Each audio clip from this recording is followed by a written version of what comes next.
જામનગરમાં મોડી રાત્રે મોંઘી દાટ કાર બેકાબૂ બની ડિવાઈડર ઉપર ચડી સદભાગ્યે જાનહાનિ ટળી લોકોના ટોળા વળ્યા હતા।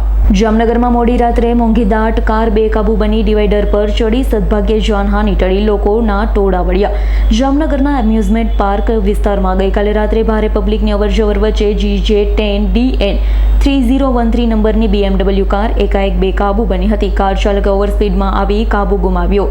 એકાએક રોડની વચ્ચે આવેલા ડિવાઈડર પર ચડી ગઈ હતી, જેના કારણે ડિવાઈડરને તેમજ તેમની વચ્ચે આવેલા ફૂલ ઝાડના રોપા વગેરેને નુકસાન થયું હતું। સદભાગ્યે અકસ્માતમાં કોઈને જાનહાનિ ન થઈ હતી। ઉપરાંત કારનો ચાલક તેમાંથી બહાર નીકળી ભાગી છૂટ્યો।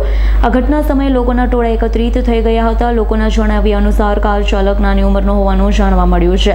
આ બનાવ બાદ સિટી સી ડિવિઝનનો પોલીસ કાફલો દોડતો થયો છે અને વધુ તપાસ હાથ ધરી। Bureau report S9 news Jamnagar. અમારી તમામ માહિતીથી અપડેટ રહેવા માટે જોડાયેલા રહો S9 ન્યૂઝ સાથે।